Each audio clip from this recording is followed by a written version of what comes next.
Hello friends, welcome to my YouTube channel. GMC संभाजीनगरच्या कॅन्डिडेटसाठी important बातमी आलेली आहे. GMC संभाजीनगरची ग्रुप डीची वेटिंग लिस्ट ही जाहीर झालेली आहे. ठीक आहे, तुम्ही ऑफिशियल वेबसाईट पाहता. आता नोटीसमध्ये पाहणार आहोत तुम्ही, इथे लिहिलं आहे वर्ग 4 गट ड ची प्रतीक्षा यादी जाहीर करण्याबाबत. मी क्लिक करणार आहोत. पहिले याची नोटीस पाहून घेऊया आपण. ठीक आहे, सर्वात पहिले नोटीस दिलेलं आहे, आपण नोटीस वाचणार आहोत. याची जनरल इन्फॉर्मेशन देण्यात आलेली आहे. मेन इन्फॉर्मेशन याच्यात हे आहे की काही कॅन्डिडेट जॉब सोडून गेले किंवा ते ॲब्सेंट झाले किंवा जॉईन केले नाही, त्यासाठी ही वेटिंग लिस्ट जाहीर करण्यात आलेली आहे.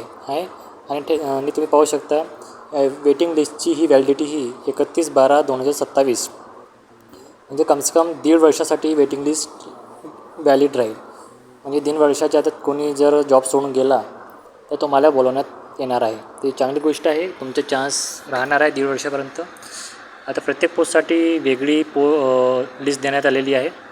मी क्लास 4 उघडून दाखवतो तुम्हाला. याच्यात कॅटेगरी वाईज वेटिंग लिस्ट देण्यात आलेली आहे. जर कोणी जॉब सोडून गेला तर किंवा जॉईन केला नाही तर ह्या लोकांना बोलवण्यात येईल. ठीक आहे, तर तुम्ही स्वतःची पोस्ट वाईज PDF ओपन करा आणि स्वतःचे नाव चेक करा. जर या लिस्टमध्ये तुमचे नाव असेल तर पुढच्या 1.5 वर्षापर्यंत तुमचे चान्स राहणार आहे की तुम्हाला जॉबसाठी बोलवू शकते. ठीक आहे, तर हा व्हिडिओ होता GMC संभाजीनगरबद्दल. Thank you so much.